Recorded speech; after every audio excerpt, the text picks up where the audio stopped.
Hey, everybody, welcome to another edition of the Two Dudes podcast. I'm Rick, that's Kevin. What's good, Kev? So nothing much, another day, trying to stay warm. Yeah, I feel you. Like I was saying, I'm sitting up here watching the snowfall on my end of the world. Sad. Yeah, it's just 22 degrees on my end, so it's cold. I got a heat wave. We get 17 right now. The majority of the day, it's been under 20. The dude was supposed to fix my car. I told him, I was like, man, it's 13 degrees outside. I can't have you over here working on my car. I wouldn't feel right. Not even in the garage? Well, you know, my garage only so big, and it got stuff in there, too. So, oh, yeah. Like okay. I could really, because my car would go in there, but it would be so tight, it wouldn't be worth it. Got you. Yeah, now unless you got a couple pair of coveralls and. But even if he did, you got to think about it. It's under 20 degrees. Let's be truthful. Most of these cars, engine-wise, the parts and shit are plastic. What's the enemy to anything plastic? Cold. Or anything metal that you got to tighten up or loosen up? Cold. So then break one of your pieces trying to undo something because my car is 17 years old. So what you about to move ain't never been touched. So it's just wound that much tighter. Then you throw the code onto it, you working just that much harder, you know frustration go kick in. Because unless you come in with air gun stuff where it's boom, boom, boom, it's going to be a long day for you, and it's 13 degrees outside. I can't have a right conscience sitting here in this warm house and you outside working talking about you just need to get adjusted. Go ask me if I had a garage. Nigga, you came to my house. You seen I got a garage. But there's no room in it to be pulling my car in for you to work. Because regardless, my garage door will still be open, and that's just going to fuck with the furnace with that cold air coming in. I ain't got time for that. So I was like, just come later in the week when the weather's better. I ain't got to be at work till Saturday. Well, I ain't mad at you. You show some consideration for your mechanic. Man, we got to. We act too inhumane. Like, you got to show love because you never know when you might need that love. I'm glad you're in a lovey feeling because these first couple of topics I want to talk to you about. Let's get the political out of the way. We misunderstood. I didn't say I was in a loving feeling. But seriously though, the first year down with President Biden, how do you feel about his first year in office, the Biden Harris era? Well, see, that's the problem. Everybody want to feel something. I don't feel a damn thing. Ain't shit happened. Hasn't affected me any. All I got is a little money here and there because of COVID or whatever. They cutting checks. Outside of that, your first 3 years, you weren't doing if you felt there was some bullshit done with the last president. So everybody, oh, his first 100 days, you don't know shit. You just talking to talk. He ain't did nothing for real to affect anybody.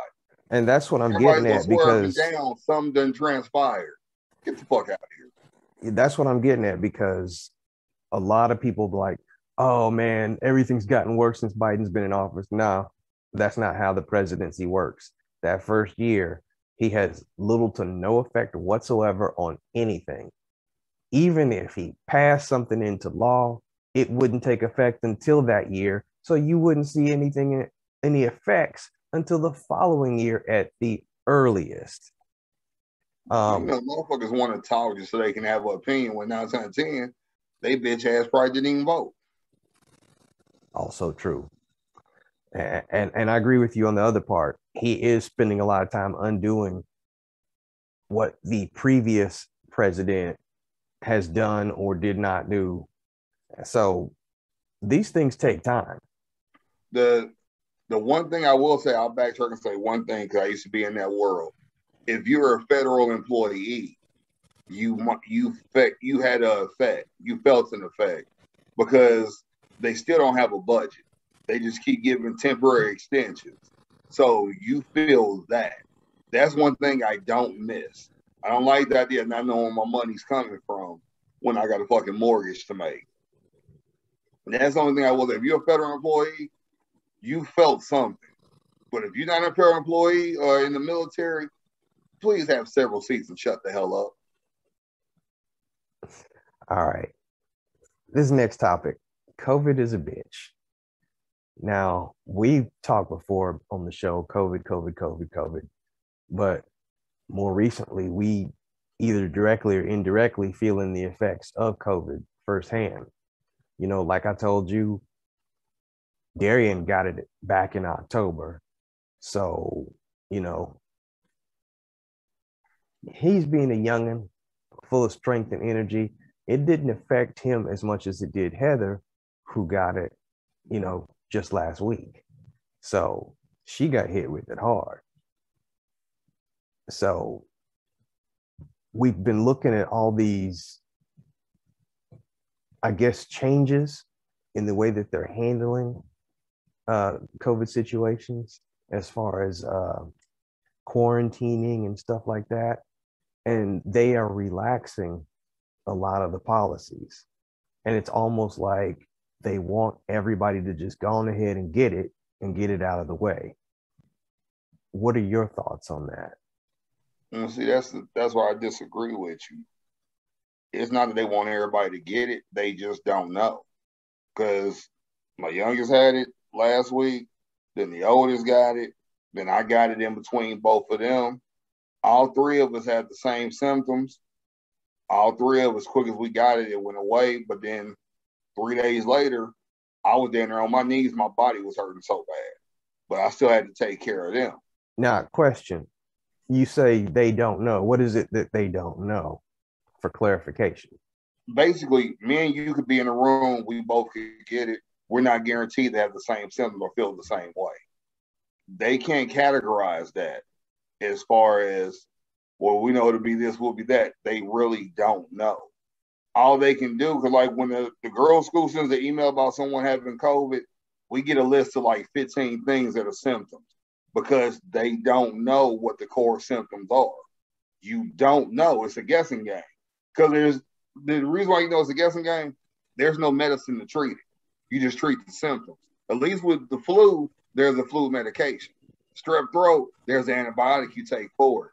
COVID, you treat the symptoms. Okay, I'm treating the symptoms, but am I treating COVID? You don't know. Then at the same time, for them to make the comment that they want everybody to get it is asinine because the homie, Tim, his woman's gotten it 3 times. Another friend of mine has gotten it twice. So it's not like it's a one-time thing. You can get it multiple times just because.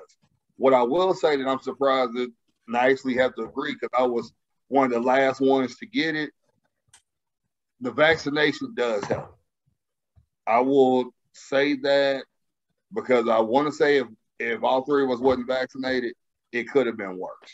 So I will say being vaccinated does help as far as keeping at bay the how you feel and everything. But what I'll say on the caveat to that, I don't believe in the booster shot. Everybody knows got the booster shot within like a week or two has gotten COVID or gotten sick. So I'm good on the booster shot because I don't think that's really doing anything. Okay. Again, I've been vaccinated too, and I'm in the same ballpark as you as far as the booster. I mean, I was late in the game to get vaccinated because I did every little bit of homework that I could in order to find out as much information as I could before I took that chance and got vaccinated. And, you know, same thing as far as the booster. Until I see concrete assurances that it's worth it, to me, there's no need. I mean, I think the booster just exposes. It's like it's equivalent of you take a shower and your pores is open, so you don't have to go outside. I think the booster is just opening you up to where you expose for however many days or hours before it closes your body back up. So it's almost like it's opening you up to let toxins out, but toxins could go in. You feel what I'm saying? right. So it's just like I don't think it really serves a big enough purpose, I should say, to do it. But you know, some people think different. You know, if you tell them drink this VA and it'll cure AIDS, they go drink it. They ain't go research anything. Just And the motherfucker ain't got AIDS, but they go drink and say, this is going to keep AIDS away. Okay, what you dumbass, all right. Don't get me started on dumbasses. I'm gonna get to my dumbass of the week a little bit later. But yeah, let's go ahead and do that. We're gonna knock it out of the way, even though it's NFL related. My dumbass of the week is Antonio Brown. Obviously, you saw the I forget whether it was a tweet or whether it was somewhere on one of his social media pages, the way he did the Buccaneers after they lost that game. Yeah. I'm not going to come out and say something's mentally wrong with him. I think he's just being more of an a-hole. I think that it's just childish. He's a grown-ass man, and he's being childish. Well, see, I don't want to say he's childish. I want to say he's been an asshole because we still don't know the situation. It's been 50 different stories on why he left the field or whatever. End of the day, he went from nothing to something, and he got money. There's always going to be one that wants to buck the system instead of working within the system.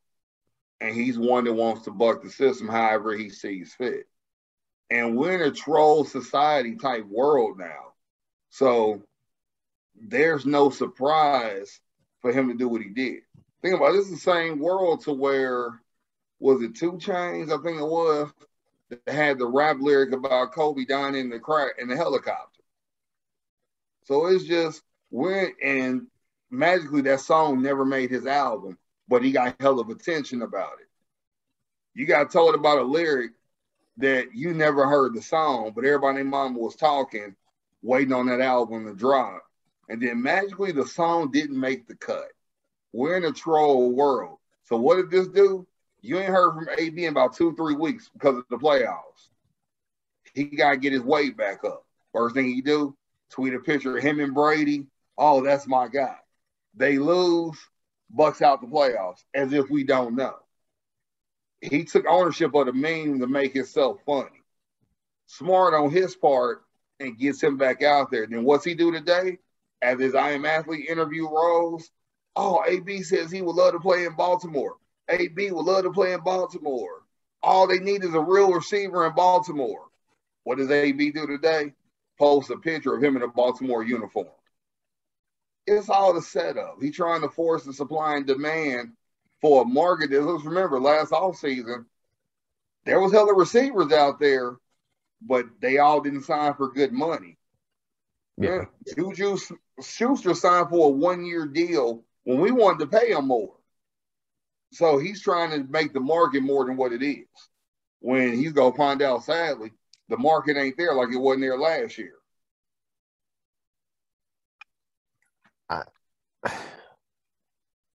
It's part asshole, part childish, because I know firsthand the history of Antonio Brown. Everywhere he goes, and this is my philosophy, no matter what job I've ever been to. I don't care if I've been flipping burgers or I've been in a corporate America. My philosophy is, whenever you're at a job, if you leave that job, leave it better than you found it. Antonio Brown leaves a situation worse than the way he came in. Everywhere. Pittsburgh, messed up. Oakland, messed up. Now Tampa, messed up. I don't think that he's got too many chances left. He can post a picture of him in every uniform in the league. I don't think anybody else is going to take a chance on it. Here's the thing. I can't agree with your logic. That works for you. That doesn't work for him.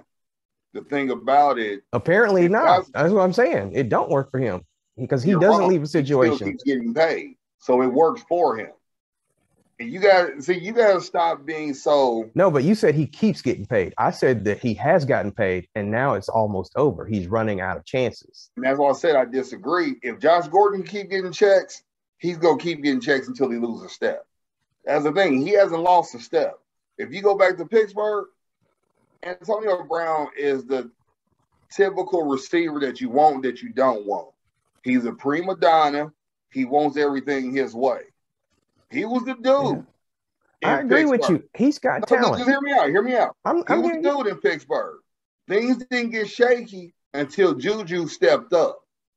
When Juju stepped up and started being that 1B instead of that number 2, that's when it became a problem, because Ben is going to throw to whoever, and at the same time, Ben's going to throw to who's not going to be in his space, because Ben's not that kind of quarterback. You know, he's a system quarterback that had a good run, but he's had Mike Wallace, Hines Ward. You know, he's never been the guy that stood up for his receivers. Remember, Hines left. Mike Wallace left. I forgot who the other receiver, another big receiver left. Ben's never been the one to step up and be like, that's my guy. He just, whoever's out there, I'm going to throw it to him. So if the number 2 becomes 1B, you know your spot is about to be shaky, because why give you the big contract when I can pay him, and him still less than I would pay you? Yeah. So he knew his time was up. Now, what I will admit, the Oakland shit was bogus. That was bogus as hell. He took advantage of a young GM and got paid. He took advantage of Mayock. Because, you know, Mayock, I know everything, NFL Network, I've studied every player in the league. He took advantage of Mayock. Got paid, left. The PA stepped in, made sure he got paid. When he went to Tampa, he thought he was bigger than what he was, but he didn't realize Mike Evans is the dude. Mike Evans and Goodwin, that's 1A, 1B in Tampa. Brady put him in there, made him feel big, but then he realized this season, you're not as big as you think you are. Mike Evans is still the guy. Yeah, you helped us get a ring. That didn't change your accolade with us. Mike Evans is the guy. Goodwin's the guy. Gronk, then you. And if you a prima donna diva type receiver, how you gonna respond? Think about how T.O. acted. The only time T.O. was quiet and calm was in Cincy, because him and Chad was on the same level and they was boys. When he was with the 49ers, this is the same guy that caught 18 passes on Jerry Rice's last game in San Francisco. He could have deferred that because it was Jerry's last game, but when you a prima donna, I want all that attention. And I feel you on that. But when he went to Philly, he was the guy. But he didn't like that it was McNabb and T.O. He wanted it T.O. and McNabb. Like they said, he could have went to Baltimore. He fucked that up. So he's just like T.O. Only problem is T.O. had a good run in Dallas. Dallas only let T.O. go because they didn't want to pay him.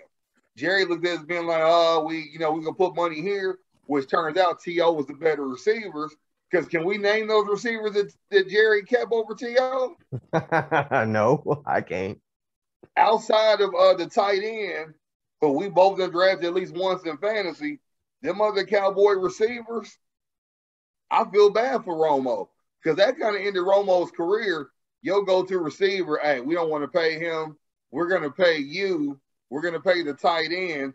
And these other motherfuckers, we go get them from the CFL or something. Asterisk, though. Romo fumbling the snap on an extra point ended Romo's career. First off, your starting quarterback shouldn't be doing that to begin with. So exactly. That's the first mistake right there. No team does that. So not anymore. He was the last. Jones being the GM, we're not about to draft somebody to catch the snap. We ain't going to have a backup quarterback do that. Tony can do it. See, again, owners should not be GMs because they fuck shit up. But it's like, going back to it, Antonio, he's from the school of T.O. He could go to the Hall in 10 years. I bet you he won't go there. He'll do like T.O. He'll go elsewhere and say he's doing this for people to remember the college that he went to. Don't nobody give a fuck what college you went to. That's why I hate when these players do these Monday night, Sunday night games, and they want to say the name of their high school or they want to say the name of their college. We don't give a shit. We didn't pay to see you there. We paid to see you in the NFL. I don't care if you went to Ohio State or you played from Brigham Young High School. That's the Ohio State. I don't give a fuck. So it's like, it's just stupid. But it's just Michael Irvin, the U. Yeah. the trash of a university that ain't won nothing since the 80s. Now, I'll take it back. They won in the 90s. They ain't won since the 90s.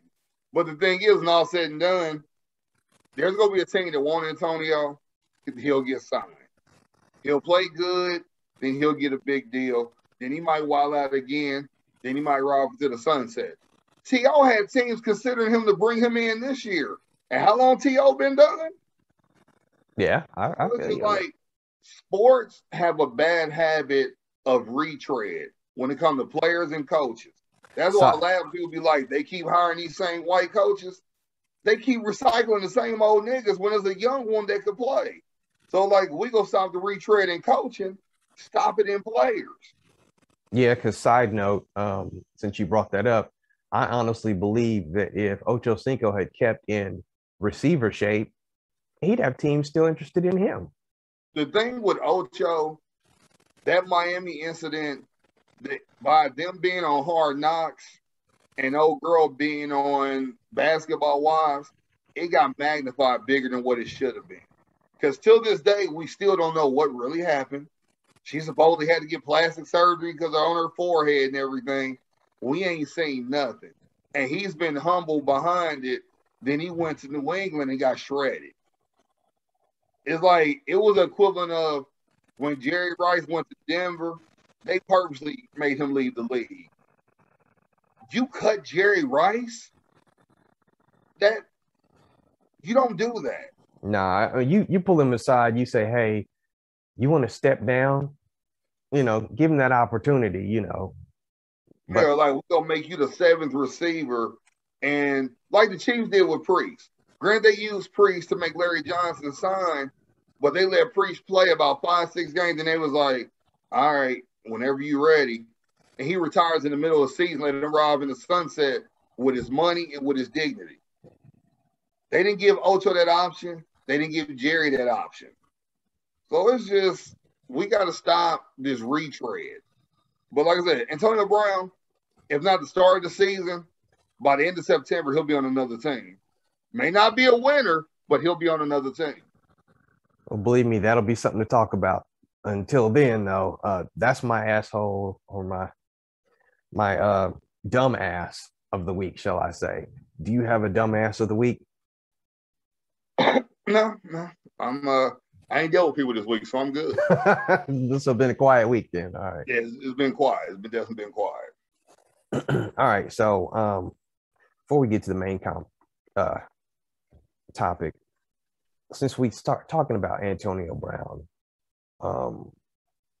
let's go to the NFL, because these last 3 weeks in the NFL, from the regular season finale all the way through the second week of the playoffs, they've been some damn good games. And, you know, for one brief shining moment, or should I say 13 seconds, I thought that for the first time in league history, all four home teams were going to get beat. But Patrick Mahomes showed the world that he's Patrick Mahomes, and he did what I doubt very many other quarterbacks can do.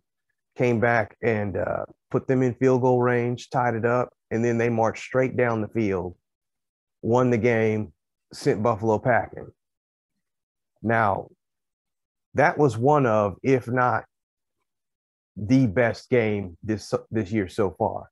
I still say that the Chargers-Raider game was the best one because it was a wire-to-wire thing. The Chiefs game was the best 2 minutes that I've ever seen. The Chiefs-Chargers game was better than that, so that it wasn't that good. I think the last 2 minutes of Sunday night's game was the best 2 minutes in football. Yeah, last 2 minutes of the Sunday night game, the game as a whole was a good game. The Chiefs-Charger game was better than the Charger-Raider game, just in my opinion, because the fanfare that got the attention that it got, then also didn't help that it was a Thursday night or Sunday night game. It's all about the game placement and who gets to see. Because there's a lot of other games that have been big. It's just we're not local to see those games. So it's one of the things where it's like, you can say this game, you can say that game, but who all saw it? So it's like you really got to compare the Thursday night, Monday night, Sunday night games to say what's the better game, because that's when everybody across the board gets to see it. The other Sunday 12 and 3 o'clock games, it's kind of hard to say what's better if everybody didn't get to see it. Right, but I'm talking about what I saw. And from Sunday, if you just take the 4 games over the weekend, Saturday and Sunday, the Chiefs game was the best game, and it had the best 2 minutes. And I did see the Chiefs Chargers game. The playoffs. I mean, the Buffalo smack. I mean, not Buffalo, the Pittsburgh smack around. That was the best blowout because we beat the dog shit out of them. So I think Ben showered. I think Ben just went straight to the plane. You know, that was actually a boring game. Yeah, because that SmackDown was that damn intense. Like I said, it was so bad. I think Ben, he took the Uber to the plane and he was waiting on them. He didn't stay for the full fourth quarter. He was like, I'm out. He was like, Mike, you've been a great coach. My ass is hurting from their foot being in it. I'm going to go ahead and go. But for real, though, before I get to the other 3 games, closing out the Chiefs game. Oh, I ain't talking about your game. We ain't calling them out. We can talk about them other bullshit games first. I got a couple things about the Chiefs game that was impressive. Okay, all right. We'll go in reverse order then. Let me start with the Packers. They choked. Plain and simple. I don't care what you call it. They choked. 49ers had no business even coming back to win that game. 13 to 16. Come on, man. I won't say they choked. It showed their GM is trash. End of the day, receiver quarterback combo doesn't just win you games. You need another receiver. That said, do you think Aaron Rodgers will be back? He was getting double teamed majority of the game, unless you were doing like little 7-yard slam patterns. You got to give Aaron somebody else to throw to. You need 3 running backs. Your backup running back got hurt. They teed off on the starter. You had no other running back to go in. And your defense ain't never been good to begin with. So it had to be the right team at the right time to take advantage. And that's what happened. So all this Aaron Rodgers, he's this, he's that, like they try to do Peyton Manning. Aaron Rodgers, I will still make him a franchise quarterback. Let's not act like he's had the greatest offense around him. He came and balled out with literally 1 receiver and 2 running backs. The other receivers are inconsistent or hurt. He don't have a tight end. And the man put up over 5,000 yards and 40 touchdowns, if I'm not mistaken. So do you think he'll be back next year? And got the number 1 seed. But everybody want to talk about his legacy is tarnished. How? So do you think he'll be back next year? He should be back in Green Bay, but he probably won't because that franchise, the owner, they're too much of a dumbass to understand what they got. But they did with Brett Favre, so can we be surprised? We shouldn't be. That's a good point. Now, if he's not back, you do realize Devontae Adams does not want to come back. They go franchise tag him, so he ain't going nowhere. They go franchise tag him before they franchise tag Rodgers. How crazy is that? Because Devontae Adams is nothing without the quarterback. Agreed. And Jordan Love is not the answer. Who? Exactly. Yeah. We could be backup quarterback shit. They don't know who Jordan Love is. He just another nigga in a green uniform. All right. So the second game, we'll go with the Bucks and the Rams. I kind of saw that one coming. Do you think Brady's coming back next year? The question you got to ask is, do I care? I don't. That game surprised me because the Rams are so inconsistent. And toward the end, Matthew Stafford, like the Matthew Stafford we all know, is like that special juice, whatever he had going, wore off in the fourth quarter. And he realized, I'm Matthew Stafford. I don't know what the hell to do. And he started messing up. And they got exposed that they have no run game. They couldn't eat up clock. Akers got punked several times, but Dominican Sue, he reminded everybody, I am still a beast in this league. Just my temper, another one, just makes me have to be a journeyman. So Tom may come back 1 more year because remember, he has to outdo the shadow of Peyton in Denver so that he can be the great. Because, Peyton came, set records, went twice, won a ring. So Tom got to go 1 more time so that he could be at least how Peyton was when Peyton relocated. Because I saw somebody had the nerve to say that no one could do like Tom going from a team to another team and take them to greatness. I was like, did they forget what Peyton did with the Colts? It wasn't the coach. It wasn't the system. That was Peyton being Peyton. Yeah, Dungy got a ring with him, but that was Peyton being Peyton. Because when he went to Denver, he took a team from the cellar and made them prime time. I agree with you. It wasn't the coach because Dungy left after that, and they went back with Caldwell. They lost that Super Bowl, but they went back. And he could barely form a sentence. So that was a miracle all within itself. So, yeah, everybody, they do forget a lot. But in my book, I'd still take Manning over Brady any day. Hell, I'd take little Manning over Brady. He has a better record against Brady. Nah, that son is about to go to college. Arch? Yeah, they all them on record that he's the better quarterback of them all. As far as grandfather, dad, and uncle, Cooper's son supposedly is the shit. Yeah, well, when you're born and bred to do one thing and one thing only, I imagine you would do it well. Could you imagine the pressure he probably feels, though? It's like you got hella pressure, then you got a yellow brick road at the same time. I couldn't even begin to imagine. Man. All right, that third game over the weekend, hell, who was that played? I already went through the AFC. Yeah, no wonder I forgot. The number one seed, they worked so hard to get it and squandered it. The Titans. They let the Bengals roll in there and just have their way with them. Did they squander it, or did you learn again that they coach is an idiot and Tannehill is Tannehill? I would agree with that. Not so much the coach is an idiot, but Tannehill is Tannehill. No, the coach is an idiot. Your backup running back is running better than your starter, who just came back from a broken foot. Why are you forcing him the ball? Yeah, you're paying him whatever. The goal of the game is to win. He's doing okay, but the backup is gouging him 10, 15 yards a pop. He's getting 5 or 6 a pop. Which one should get the rock more? Tell me if I'm wrong. This is what I would do if I'm the coach. The guy who's been playing, he's the starter. I would use Derrick Henry as the backup to spell him when he's tired. Role reversal. That way Henry still gets his carries. He gets used to getting ready for the next game, but you're still playing the same way you've been playing. Because all they kept doing, because what people have to realize, since he's not that good of a team, but since he took advantage of the opportunities, Tennessee kept leaving breadcrumbs on how to score. Since he was struggling, like when they played us, they were struggling. Couple bad calls, offense being conservative. You look up, since he's back in the game.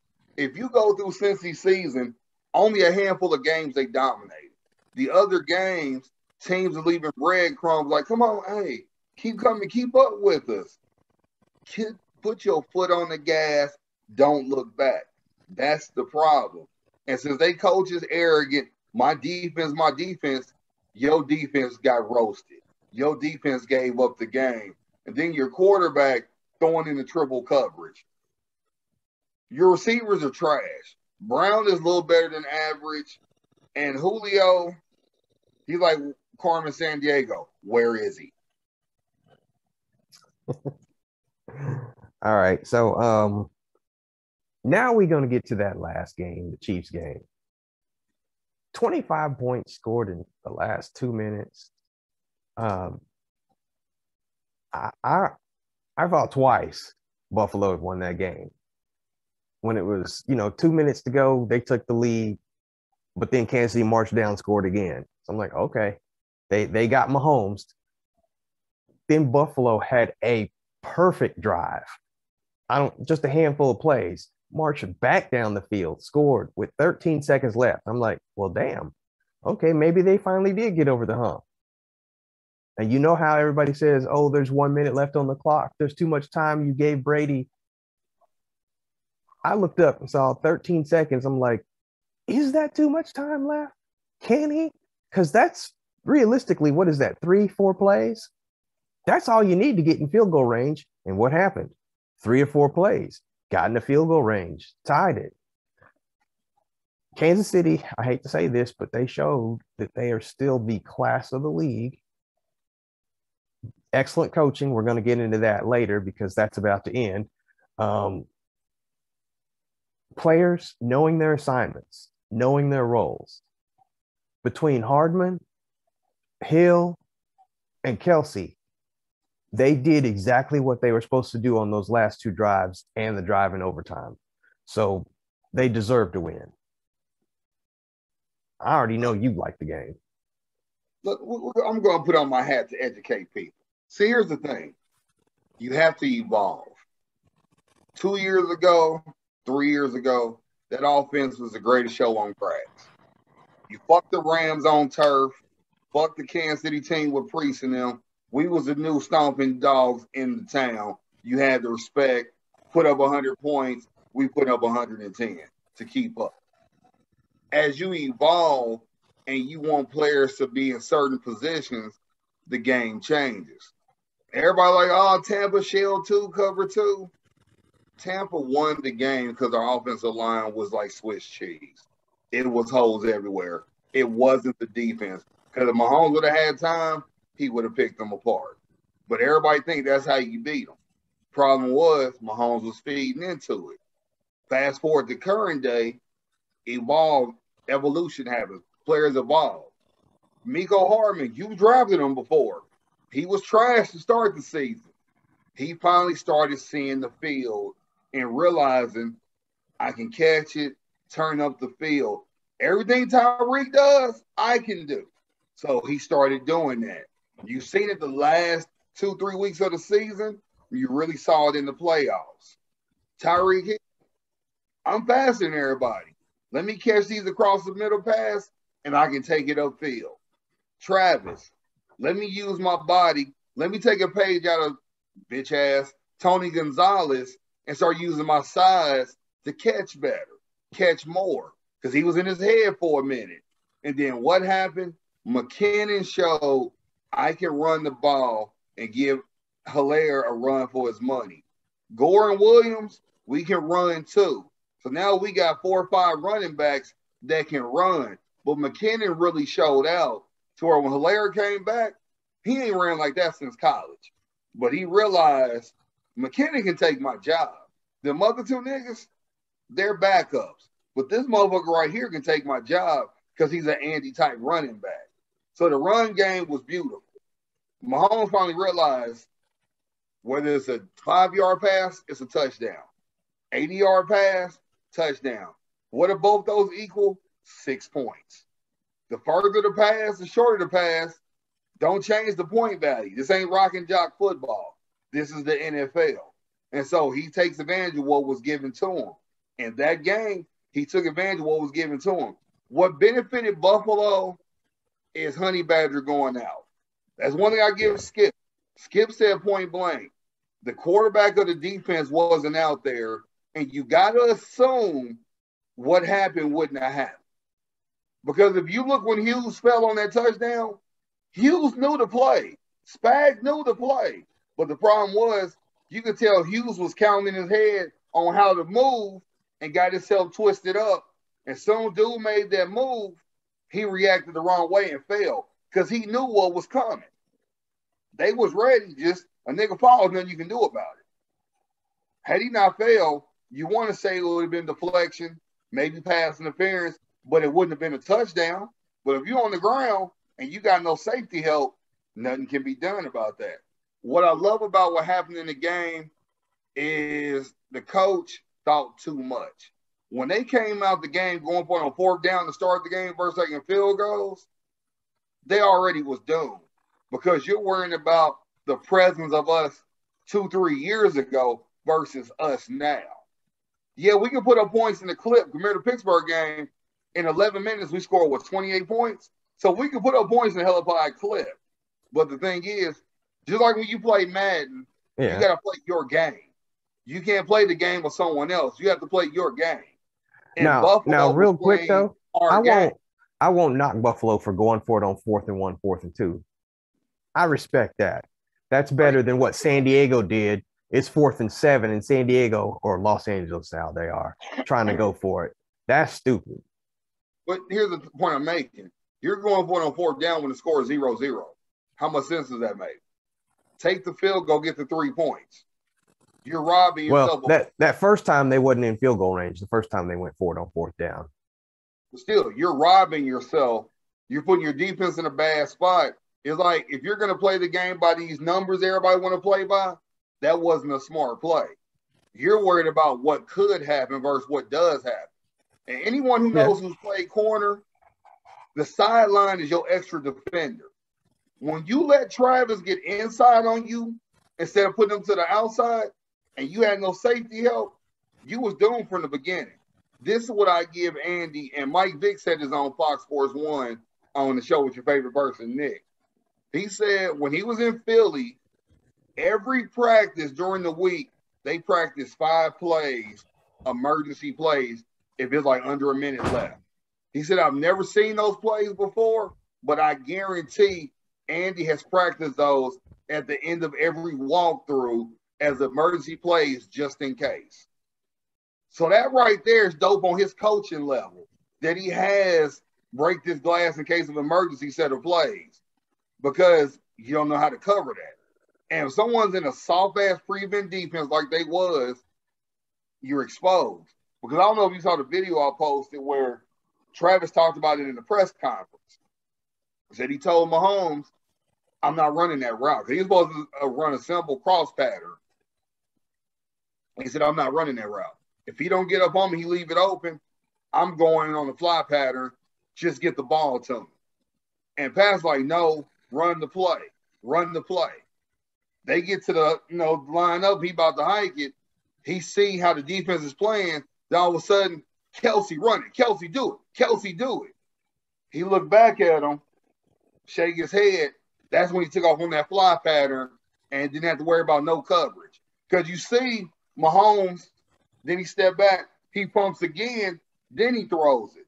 You let this motherfucker pump it twice and didn't touch him and catch field goal range. Everybody talking about, Buck Bumger, he needs to go, he's trash. Dude stepped up when he needed to step up between the uprights. Friend of mine was talking about his kicks are never down the middle. What kicker consistently goes down the middle? 3 points is 3 points regardless of how it goes between the uprights, long as it's 3 points. So it's like to see that was dope. And then on ESPN, Dan Orlovsky, I like this dude. He breaks down plays beautifully to where he broke down that touchdown pass to win in overtime. He was like, Travis up high. He got a corner on him. So Pat sees that. And this is where Mahomes is a good quarterback. He audibles the play to where Travis comes down. When he comes down, instead of safety staying with him, he drops back in coverage. Linebacker steps up. So what does Mahomes do? He sends Hill on a slant fly pattern to where he goes straight and takes off like that. He took the corner and safety. What linebacker can cover Kelsey? There isn't one. Went to him for that touchdown, game over. Yeah.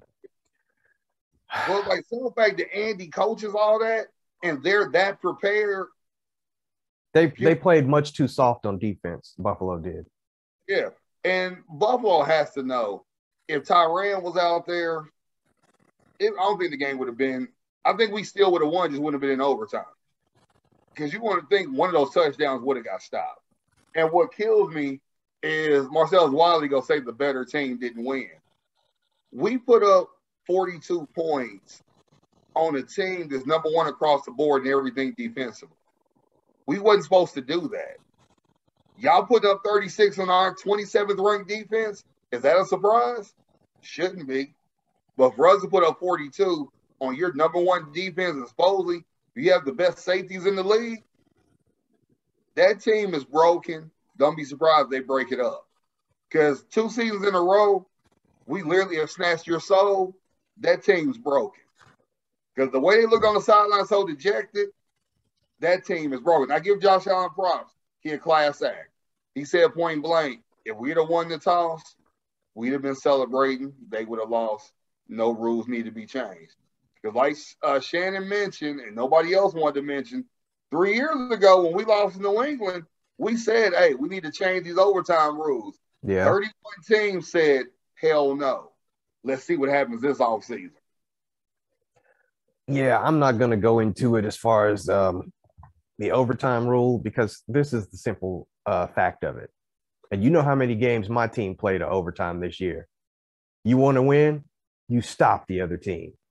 Exactly. When your team is number one in defense and you just keep bragging about it, your defense need to step up. Well, One, I give Shannon personally, props. they didn't keep bragging about it. Tony Romo kept bragging about it. That's a whole nother Just, story.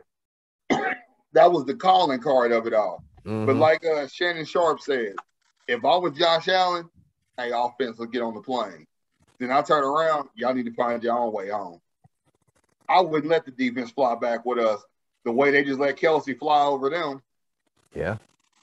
Like I said, playing it too soft. Leslie Frazier, he choked. That's all it is to it. And I'll say this last thing about the game. Great game. Marcellus Wiley is such a homer to the Chargers. You literally, everyone across the board gave us props for that game. Said it's the greatest game they've ever been played in the playoffs. Gave props to both quarterbacks and everything.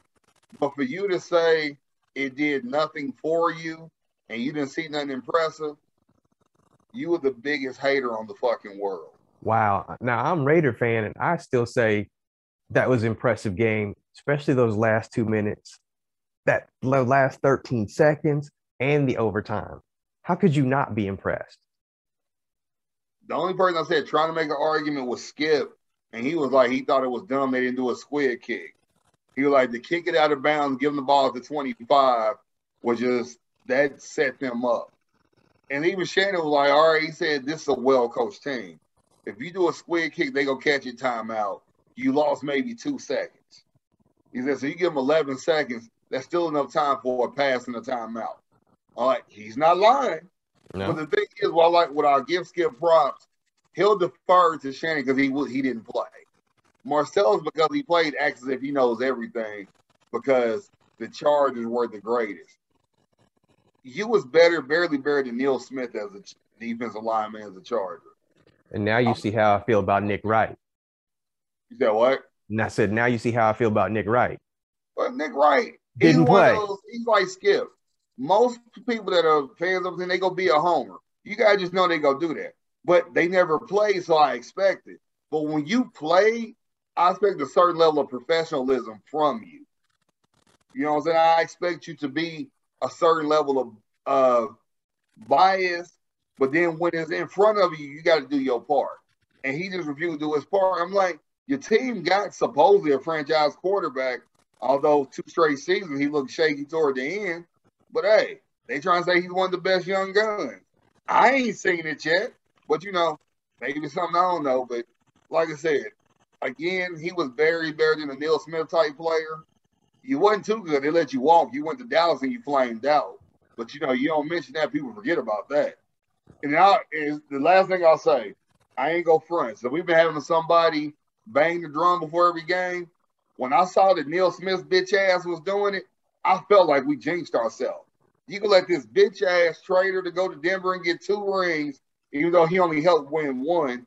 Bang the drum like he achieved. If Denver won't even show him love in Denver, why are we showing this bitch ass love here? So I felt like we jinxed ourselves with that. One last thing I'm going to say about the game. Even though they lost, Josh Allen showed out. Josh Allen showed that he is, I won't say great yet, but a very good quarterback in this league. Did he, though? This is what I'll say about Josh Allen. The future is bright for him to make them forget about Jim Kelly. I don't think he'll be around long enough to do it. Well, and shit, he has to make it to at least 1 Super Bowl before they forget about Jim Kelly. That man went to 4, and I'll get into that, you know, in a minute. It's like I forgot who, because I think I forgot who said it, to say that if you take Josh Allen out the game, Buffalo would have struggled. And no, I think it was Skip talking about what Pat did was what he was supposed to do. I was like, so what did Josh do that was different from Pat? Because when you look at their numbers, Pat had better numbers. From passing yards to rushing yards, Only thing he did better than Pat is he had 4 touchdowns. I think Pat had 3, 2 passing and 1 rushing, or 3 rushing, 3 passing, 1 rushing. Everything across the board that game was even, maybe like a 20-yard difference. The running backs, yards was same. Receiver-wise, old boy had 8 catches, 4 was touchdowns, but Tyreek Hill had 100 yards. Travis had 80. Meacham had like 70. So like everything was equal across the board. So I was like, when Skip said it, I was like, but you know, he a Cowboys fan. When you got that press choke and that horrible offense, you know what I'm saying? You got Ezekiel, no speed Elliott. What can I expect from him? Agreed. All right. So you asked me a question earlier.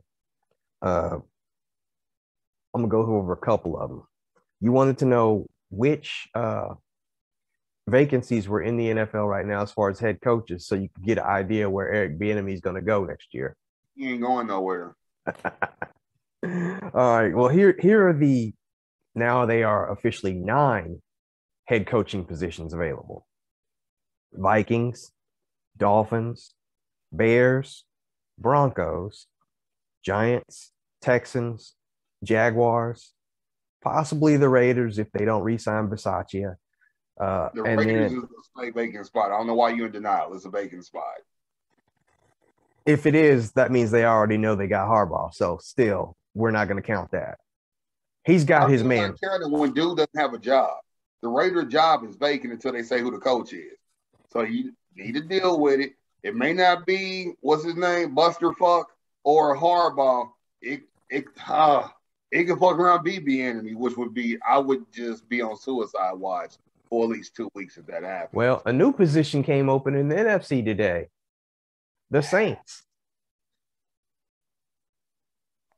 I'm surprised by that. I've lost a little respect for Sean Payton because basically time is hard. You done smashed on him. When you put them in this messed up spot, giving Hill all that money when you know he ain't a starting quarterback. So it's almost like you done played with the house money and then decided, damn, Drew didn't come back when we asked him. He must really be retired. All right, I'm going to go ahead and go. So you done left this team high and dry. He going to be in that booth next year sitting right next to Drew. Possibly. But yeah,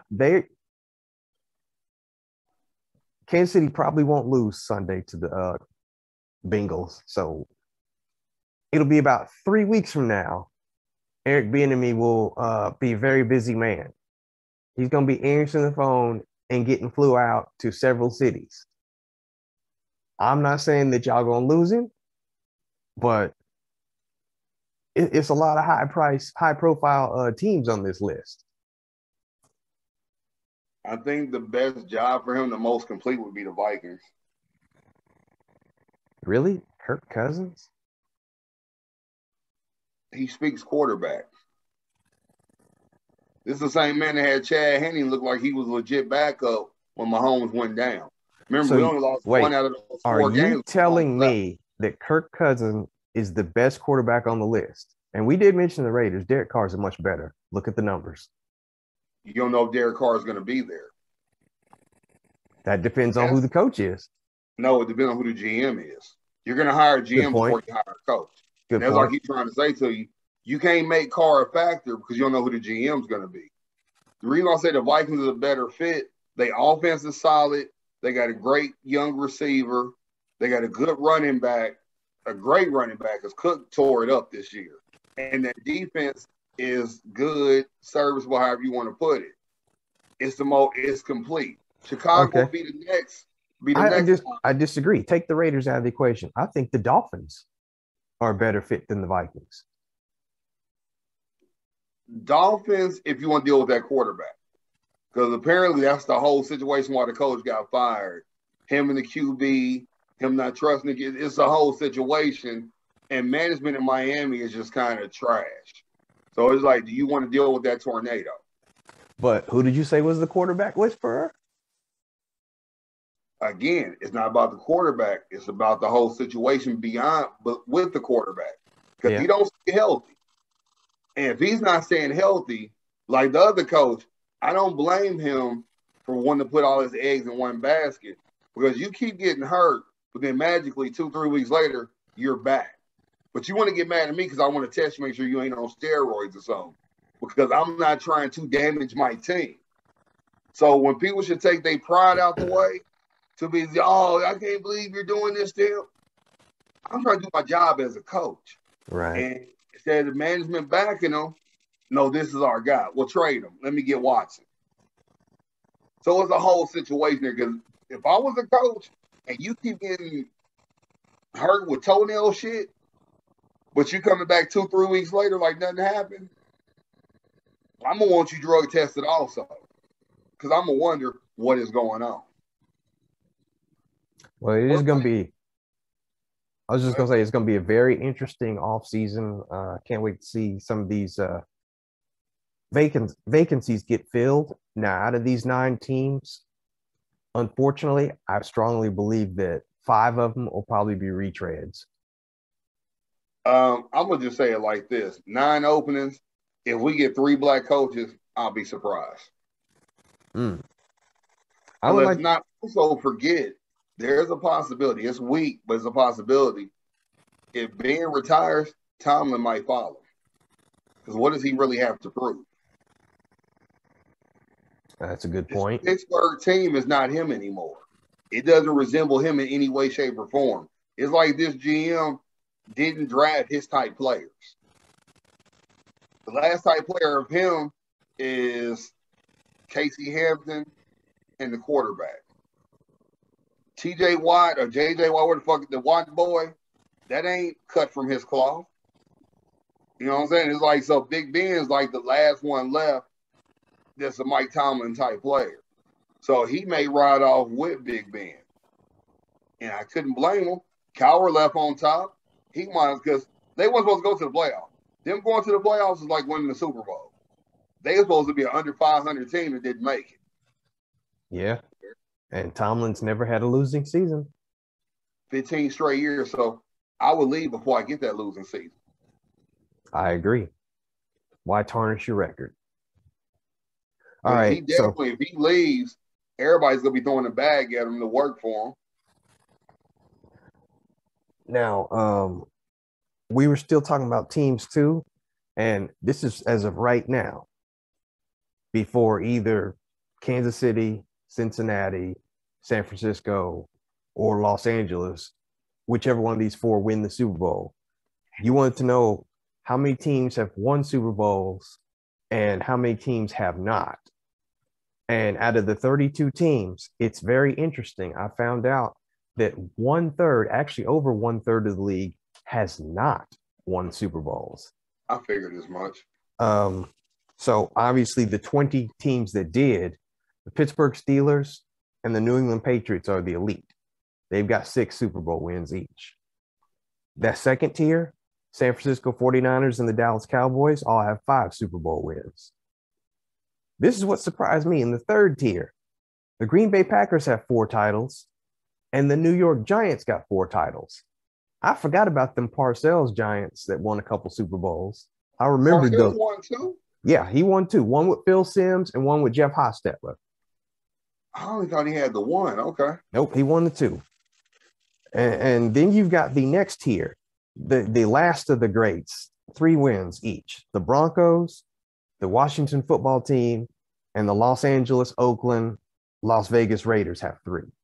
All those have 3. Now, should Kansas City win the Super Bowl, they join those ranks of being the 3 teams, 3 Super Bowl win teams. Right now, they're at 2. Also with them at 2, and this is very important because remember when we talked today, I told you this was the importance of Al Davis saying, no, I'm keeping my team's identity, words, trademark, and logo everywhere I go. That way their records stand. The Baltimore/Indianapolis Colts won 2 titles, but the Baltimore Ravens won 2 titles. Yeah. If that identity had been kept, the Colts would have 3 Super Bowl wins and the Ravens would only have 1. But because they didn't do that and the city didn't keep that trademark, that's what happens. So each of those have two, because Peyton got one, and then they got one under, I think it was Johnny Unitas or whatever when it was the Baltimore Colts. Well, So like that's the way my mind is, if you ain't got the 6 or 5, it don't matter. yeah. Because those been up there so high by themselves. Well, granted, New England is new to it, but I have more respect for Dallas and San Fran. Who's the other one that had the 6? Just Pittsburgh and New England. Pittsburgh, Dallas, and San Fran. I have more respect for them because they've been up there the longest. They shit's been up there since they're at the end of time. So, Pittsburgh for damn sure has always been the holy grail. They probably should have 7, but they took that one L, but it's like you ain't not, and it's crazy because the NFL is so old to have that few shows the level of parity that people say don't have really does exist. Right, because it's not like the NBA where Boston got 20 rings or the Lakers got 18 rings or whatever. It's not just dominated by 2 teams. You see it's trickled down across the board. And it truly shows it trickles down because you got Miami and Tampa both have 2 each. And then the one club, the Jets, the Saints, the St. Louis Rams, the Bears, the Seahawks, and the Eagles all have 1 ring. And that's basically, that tells you who I'm about to mention, the Zero Club. The Eagles just got their ring. Yeah, exactly. The Zero Club. Now, you remember how you said Pittsburgh was the model of consistency? So were the Vikings. They went 4 times, lost all 4 though. Buffalo Bills went 4 times, lost all 4 though. The Bengals went twice, lost both of them. The Falcons went twice. The last time was in 2017 where they choked that 28-3 lead, lost. Carolina Panthers, I forgot they went twice. I remember they went 1 with Cam Newton. Yeah, they went with Cam, but remember when they was a young franchise. Oh, that's right. They did go. They did go. Also, New England beat them, but that's a whole nother thing. Yeah. Arizona went and lost. That was the year Pittsburgh beat them under Tomlin. And the Tennessee Titans, I forgot, 2000, to those Rams that won. Yep. So they all that much. Yes, they all went at least 1 time. And then the true Zero Club, these are teams that have never gone, so therefore they've never won. The hapless Cleveland Browns. And this list that I'm gonna read here, what they all have in common is they're poorly run franchises. Cleveland Browns, the Detroit Lions, the Jacksonville Jaguars, and the Houston Texans. And the reason why I put Houston on that list is because these last few years, trades that they shouldn't make, letting players go that they shouldn't, it all started with poor coaching and getting rid of DeAndre Hopkins. No, they went downhill from there. Johnson, that's when it started. Yeah, dang, I forgot about that. You let him go, and he went to the Colts, a shell of himself. I don't think he could get over the fact they let him go. Yeah, that was horrible, just horrible. But the reason why I mentioned that last part of the Zero Club, those are teams that quite literally have no chance in the next few years to going back. I mean, to going anyway, because they're just poorly run franchises. Well, see, you can't make that broad of a statement because you just never know. Baltimore, that last ring, they were dead in the water. Then all of a sudden, Flacco turned to the MVP, and they went on a run that you couldn't deny. One of Pittsburgh's rings in the modern day era, they went on a run. So you just you really don't know. I mean, hell, what our run we on, we was a consistent playoff team, but we wasn't like, oh, they going to the Super Bowl. It was like, okay, first round, second round, take a L. But all of a sudden, we done popped the top and we ain't looked back. So it just, you never know what may change to where that culture changes or whatever. It's one of the things where I probably would agree with you. Cleveland probably is never going to amount to shit. Detroit. Right, logo looks like shit. Detroit at some point, I feel like they got to break through. If they fix things with Megatron and pay him his money, I think their grace will change. I think Detroit's like the Knicks. They need to apologize for trading Patrick to Seattle. Until they do that, they're going to keep suffering. Detroit needs to make amends with Megatron and things will change. That's just the superstitious person in me when it comes to sports. You can't treat your legends like you would do your Sunday trash. That's why my team says once a Raider, always a Raider. You treat them with respect no matter what. They didn't treat Charles Woodson with respect. Yeah, we did because we brung him back. Let How him long play. ago did he come back? At that point, he got a ring and didn't care. He was looking for retirement. Y'all gave Charles Woodson retirement. It don't matter. He's still loved by the Raider faithful, and we realize the error of our ways. Loved by the Raider faithful, and he'll scream Raider. But when he was trying to get a dude hired as a coach, your boy Mark was like, "I don't know you." I agree with that. This is your great, and he's telling you, "Hey, give the dude a chance to interview him," and you hit him with the, "And excuse me, you are." Hey, look, all I know is on that last home game, he was sitting next to Mark in the booth, so that's patched up. You in a new stadium, you need to sell tickets. I'm gonna tell you, hey, you got a cognac and you got a wine. We putting that in our stadium. Come to the game. Business gonna be business, but when it goes beyond, and we partying at the club in the end zone. Exactly. Hey, we gonna put your motherfucking picture on the wall, and you ain't played a down in this stadium. Side note, of all the parties you went through, now I know you're not a Raider fan, but when we beat the Chargers that night, do you think the best party in the world was in that club in the end zone? Should have been. You damn right. If it wasn't, that's a damn shame. But when we beat y'all, probably was a great party too. Because why? We was 75% of the stadium. But that's a whole nother story. Yeah, I was just still trying to get us back for the wheels on the bus go round and round. That was some of the dumbest shit Gruden ever pulled. Which I just love the fact that they played that as you guys were leaving. That was hilarious and well played. That was horrible, and we should have never stood on the logo to start the game. But that's a whole nother thing. From that player since he did that. But you know what? That second time y'all beat us, we actually appreciate that. That was a wake-up call. Hey, if we want to get in the tournament, we gonna have to get our shit together. Yeah, but at the same time, y'all made sure y'all won that game so y'all can see us again. Y'all didn't want that third. You damn right. Because when we did the Pittsburgh, you damn right. That ass was going to whoever was that first game. That Pittsburgh got that. We should have got the first seed ass whooping. Now, if it had came out that San Diego would have to go on the road to Kansas City, we probably would have took a knee. But see, the thing is, we broke San Diego with that overtime win. No, that the game go to overtime. No, it wasn't. That's it. Winning San Diego, we broke their spirits. So they didn't want to see us again. Because they know when they came to Arrowhead, they won by a field goal. What I hate about the Chargers is all these prognosticators pick them. Oh, they're going to finish second in the AFC. They're going to be the class of the league.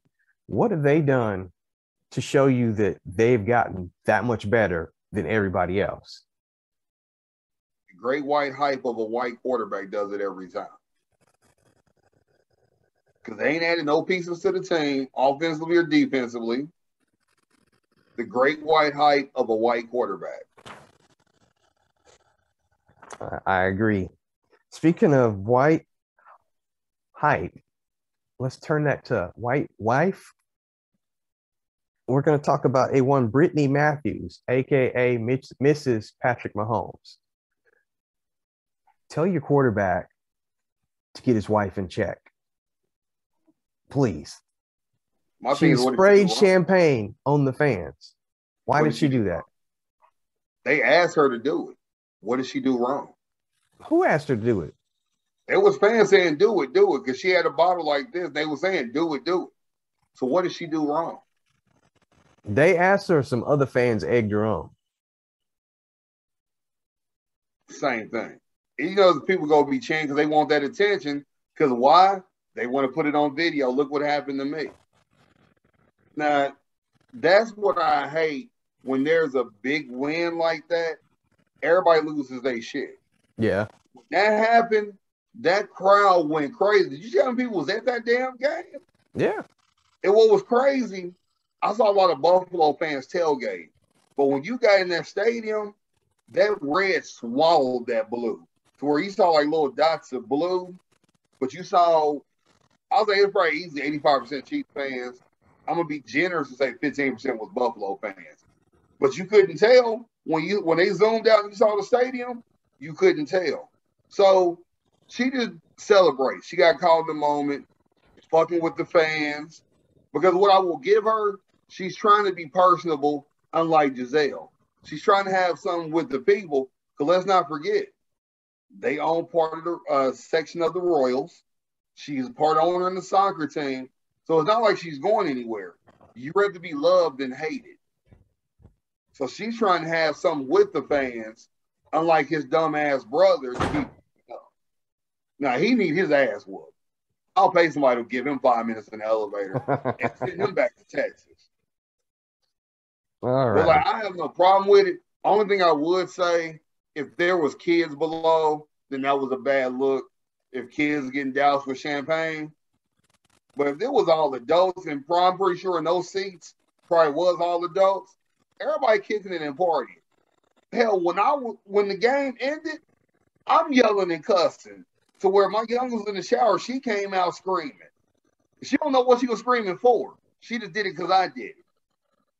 So it was like the guy I talked to today said the game, mind you, he in New York, said the game was so hype, he had to breathe into a bag before overtime because he was so invested. Wow. Everybody lost their shit with that game. My homie that worked for the city, 20 people called in yesterday, and I'm pretty sure they either went to the game or watched the game. That game put the world upside down. People are just now calming down from it because what happened? You leak things about the game to take people right back. When they leaked the audio from and you've heard Mitch Holtz is our color commentator. Yeah. You know he gets you hyped. When they leaked him doing that last call for the field goal, the plays, and the touchdown in the overtime, I feel like I had on uniform. I was ready to hit somebody. That game put everything on tilt to where it should go down as easily top 3, top 5 game of all time. And I'm pretty sure, I haven't looked, pretty sure NFL Network probably re-aired it at least once or twice. Matter of fact, because Tim was like, he was re-watching the game yesterday to see how we went from being down to up. And he watched the game. So she got caught in the moment. No harm, no foul. It was a big-ass party. Because if you would have been here, you know where I stay at. A homie of mine stay off like 55th and Harvard. We on the phone talking. We both hearing fireworks nonstop for easily 20 minutes. And that wasn't coming from the damn stadium. That's just fans in the city that was like, it's 4th of July, it's New Year's. Let's pop this shit off. So, yeah. I think we all just too damn sensitive. Only thing I will say is it may have been kids below. That was bad. But at the same time, at least it was some top of the line. It wasn't no Aldi's type champagne. It was some top of the line shit that probably cost $100-something a bottle that these broke niggas can't afford. So let her have her moment. Her dude out there balling, and she's trying to get rapport with the city. So I appreciate her. Now I'll say this: I don't mind that. I don't mind her trying to get rapport with the city. Just don't do what Giselle does. That's what I'm saying. She's so to the left of that. People ain't realizing that. They need to appreciate that because Giselle be in the press box hiding, or if you do see her, she mean mugging. I bet she probably never come to the locker room. Or if she do, Tom probably hurry her out because she don't seem the type to know how to shut up and just let's get in, get out. We took that L, deal with it. I can only imagine the hell the time Brady takes when he takes an L. Yeah. Just like we mentioned at the top of the show. Look at AB when he was there. When they took some L's. Imagine him coming back saying, "Why didn't you throw it to me on the last play? I was open." Yeah, and that's what a lot of quarterbacks say. Diva receivers do that. You know, Chad said he's went to Carson several times. Didn't you see me? And Carson be like, "I saw you a corner and a safety." And Chad was like, "Okay, but did you see me?" If your receiver don't do that, and he's the go-to receiver, you need to get you a new receiver. Yeah. I agree. And if I was Carson, I would have replied, yeah, and by that time I was on the ground. Pro that offensive line, probably so. All right. On Rudy Johnson to run, I can outrun his ass. Before we go, you got an album you want to review? Any music? Now, like I said, right now, music is dead. It's the word of the day is retread. The Game got a single with Kanye, and his part is dope. Kanye, but it's a retread of NWA's "We Want Easy." They just flipped the beat. Hit Boy got another song, shall we say, but it's nothing. Nothing. I mean, it's a good song, but it's just nothing to go crazy about. This is what I will say. Watching Breakfast Club bro this week, I said like it's only ain't been 2 days in the week. Watching Breakfast Club Monday, this comedian Ryan Davis on. I don't know. I've seen some of his skits before. He says something that's real profound. Me being a music guy, it echoed with me, and he made the comment that this was wrong with music today. We either get it for free or we pay $10 a month and we get, say if you was a musician, we get your whole catalog for $10. So if you got 10 albums, I can listen however what I want when I want 24/7. Yeah. I can just toss it, come and go as I please. But back in the day, just literally 10 years ago, I'm paying $15.99 for an album. I'm riding to that album, constantly listening, trying to get my $15.99 worth. And I refuse to agree to something that's trash because I spent my hard-earned money on this one album. So I might ride and listen to this for a month or so before I be like, you know what, that was a trash album. But when I'm paying $9.99 a month and I can get this whenever I want it, I don't care as much. So quick as I pick it up, I put it down. But when I'm paying that $15.99, I'm keeping it. And I'm keeping it because I may only have your third album. I don't have your second and first or your fourth, fifth, and sixth. I just got just this one, and I got to ride out until I got money to get the others. But when I'm paying that $9.99, the moment I hit member, I get all your albums for $9.99. So I was like, when he said it, I was like, he has a good point. Because so much comes out at such a clip sometimes. Quick as I try to listen, I don't because something else comes out. I may make sure I got the single and that's it. I don't look for anything, find that hidden song or whatever. But back when I'm dropping 15 a record, I'm listening to the whole thing. I'm finding songs people ain't listened to. Then what am I doing? I'm making a mixtape of the songs that I like. And hey man, let me make you a copy of this mixtape. That don't happen no more because everything's streaming. Although now you can do a playlist, but the problem with the playlist, you say this, I'll make this playlist, then I'm gonna share it. But your playlist, like I did one called The King of the South, all down south rap from when I was like early 20s. That mug went from just being a couple songs to I look up, it's 165 songs. And I did it in a matter of like 10 minutes because I could just grab. I didn't have to make a judgment call. Going back to when we making mixtapes, you only got 80 minutes on that CD. So you got roughly 15 songs. So you got to make sure what 15 I want, and I may do 3 volumes, but that first one got to be fire to make me do a second and third. And you got to be doing a process of elimination where you might be like, hey, man, what you think of this one song? I don't care. Man, you tripping. You didn't listen to this part of the song? We don't do that anymore. Or if we do, oh, that's cool. I mean, it's not as good as the other stuff.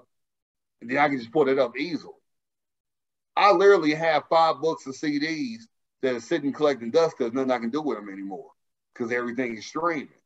So like, I would love for us to go back to where you paying $15 for a CD because the value you have and the effort you put into it surpasses how music is now. Because I'm literally looking now to where I'm about to delete that playlist because I'm sick that I put that many songs on the playlist. And I'm like, this is trash. I want to go back to the no more than 20 songs at best. Now, I will say this, and this is where my oldness shows because I am old school. I still have hundreds of CDs. And because I'm not really hip to all the newer stuff out, I don't have that big of a problem as far as streaming is concerned. I do stream and I do get a few things, but when it comes to that hardcore fan base that I have, that audience that I listen to, I still will pick up their stuff on CD. It's very few and far. What the point I'm making is, you don't have to get the CD. But like if I type in, I do Spotify. Well, no, I see what you're saying, and that's true. Some people do, Apple Music. Either one of them, you type in Ozzy Brothers, you get everything from 1950 to 2021. All at a click. Yeah. But see, that's what I'm saying. I'm old school though. I've already got it. Yeah, that's what I'm saying. The point I'm making is, yeah, we already have it, but the value is different because you pay that $10 or you do it for free, and you get everybody's catalog. Yeah, I'm talking from Ozzy to Rick James to T-Pain. I see what you're saying. Yeah, so it's just like you got access to everything to where you don't have to sit and drive. Remember, you would drive around to a CD like you would do an 8-track or a tape to see how it sounds, see what it sounds like. Now, when I bought a record player, that mother was like, it's Bluetooth capable. Why is a record player Bluetooth capable? Why? Because they want your phone to still be used, even for something that's supposed to play a record. Well, it's like they want you to stay to where you devalue music. And that's what's killing, to where you got all these non-talented motherfuckers putting out music because they just put it on SoundCloud and let 1,000 people like it. Oh, he needs a record deal. No, the fuck he doesn't. Make sure those are 1,000 legit people, not robots. Agreed. But what I will say, if you want something to listen to, Alicia Keys put out a double disc about a month ago. Some new records, some old records. It's her concept album trying different stuff. I like Alicia Keys, but at the same time, she get on my damn nerves. She's irritating as fuck. Her innocent act or whatever, I just want to smack the shit out of her sometimes. Sorry, I do. But she called me for a date. Hey, Swiss, that's on you, nigga. You should have kept her happy. But that's a whole nother story. But the CD's not bad. Couple records is dope. Some I was like, but I'd recommend giving that a listen if you want something new to listen to. And it's called Keys, if I'm not mistaken. All right, I'll check that out. And that's the value of music. That's all we got for today. It's trash. Kevin says it's trash, so maybe I might not check this out. I'm talking the value of music is trash, is what I'm saying. Oh, okay. I thought you were talking about Alicia Keys' album. Okay, got you. Now the album is decent, just the value of music is trash. That's what I'm saying. Well, I'm still probably that majority that believe her first album was better than her second album. So, it's going downhill ever since. Nah, her first album was trash. Her first album was dope, man. Yeah, I was hung up on Fallen. Fallen was mediocre. That's the worst song on the album. The first album, it was lackluster. Her best song is You Don't Know My Name, though. That's like the overall, yeah. That's her best song overall. But her best album, start to finish, was the first album, songs in A minor. I think her third album may be her best one, but I ain't listened to her stuff in so long because I think she got lost in being a voice for women, which ain't bad, but you made your audience smaller. Because I'm not a girl on fire. I don't want a girl on fire. You know what I'm saying? So it's just she kind of minimalized her audience for a good minute. Like just like with Beyonce, who run the world? White man. But she said girls. So it's just, you gotta be mindful when you try to particularly put something in a certain direction. That's why people like, her tours are great. What's those record sales looking like? People don't want to admit her best-selling album still for Beyonce is her first one. Ever since then, her shit been jumping off the cliff. Especially that last one. Yeah, I think she barely went platinum or she's gold. But and your caliber, you're supposed to be constantly. I'm going to say this before I close this out. We're too quick to call an album platinum, double platinum, gold, and all that now. Because back in the day, it was based on actual record sales. No, it Now still it's does, based on but streaming. I think our problem is we're too quick to call something a classic. The sales you can't deny. That's going to be what they be. But we're too quick to want to say something's classic or a must get because, like I said, everything's so fast. Like you listen to, like I said, Alicia Keys double album. I didn't know it was coming out until 2 days before it dropped because there was no advertising, no nothing. It's like you got to follow her or Swiss on IG to know, hey, I'm dropping this album because they're not really worried about it because they're going to shoot a video, put the videos on YouTube because videos are next to nothing now because they can shoot it with your fucking iPhone or your Samsung, and it's all about the streaming.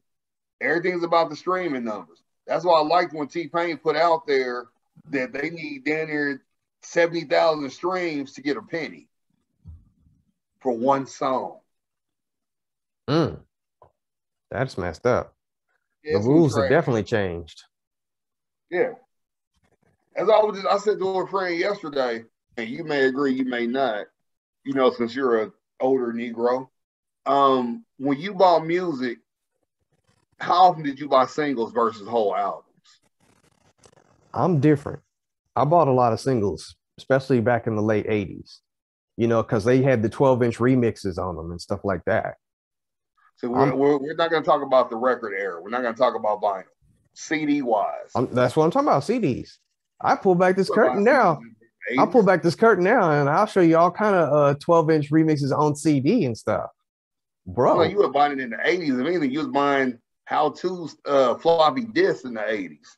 Nah, I'm talking about the late 80s, 88, 89, going into the 90s. But see, that's what we liked back then. I mean, I was telling as far as my era, since we got a couple years between us, I noticed females bought singles more than males. Males bought the whole album. Females would go buy a single and then buy the CD too. Is why I would say females are the best fan base because they spend money. I know friends that have like every single Mary put out, and they would still buy Mary's album because they trying to find what bonus record or remix of the single might be on the single. Which I'm just like, that's never all the time. I'd rather just buy the album. I would always do my research. If I knew I was gonna get the album, I wouldn't mess with the single unless I knew it was some kind of remix, and I'd make sure, oh, that's the remix, that's this version, that's that version, whatever. That's the only time you really should get the remixes or the singles. Yeah, I remember my little brother, and then we can wrap it up. I know we need to go. He bought when Busta Rhymes first came out solo, when Woo Ha dropped. My little brother bought that single. That single was stupid because they had 13 different versions of that damn song. Yes, it did. And I swear to God, every version sounded the same. Just about. But let him tell it they all was different. I used to look at him like you were dropped on your head. Clearly. The beat would be slightly different. Yeah. But yeah, it's still the same song. Sad to say, I bought a single like that, Ice-T, New Jack Hustler from the New Jack City soundtrack. All six versions were damn near the same, but if somebody you bought an Ice-T record, you need a hug. That right there is trauma. Hey man, Ice-T was dope back in the day. You still suffer from trauma. It's back in the day.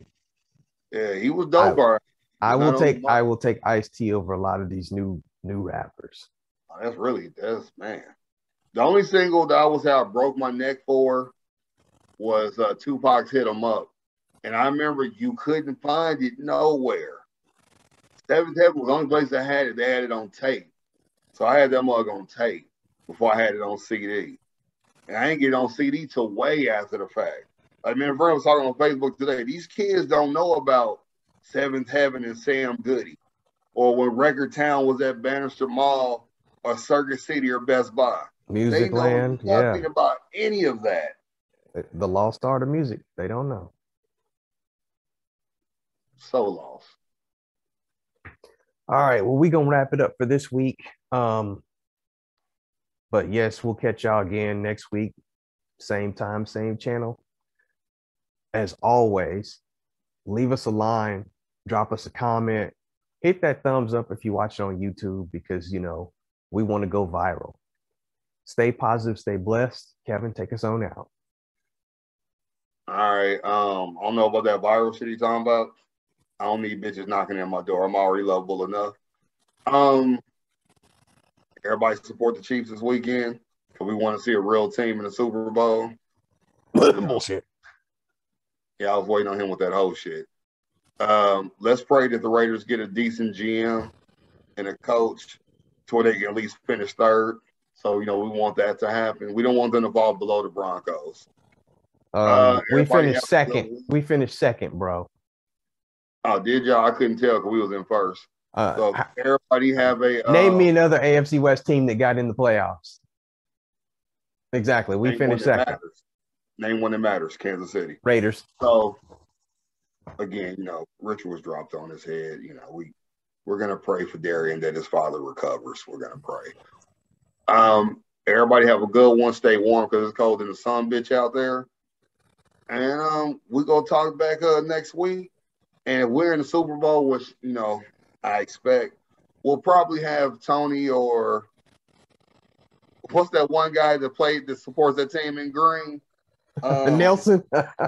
yeah, we might have him, and I'll let Richard talk too because they don't know what it's like to be on a team with winners. So we'll let them break down what they feel about the Super Bowl. Did I not read you that list? We still have one more Super Bowl than y'all, so I don't want to hear nothing about winners. Everyone who remembers that when you bring that third title, 40, raise your hand. When you bring that third title, you talk to me. Until then, let's go and say the last time the Raiders won a Super Bowl, the trophy looked different. I think it was made out of copper then. Trophies stayed the same. They get it from Tiffany's now. Tiffany they always have. Won it. They got always it from have. They had the same Super Bowl ring as people to make the high school ring. So, but things have changed since then. But hey, it happens. Everybody have a good one. Like as I always say, I ain't gonna say the home up till we win it all. But holler at your boys, please don't yell. Good night.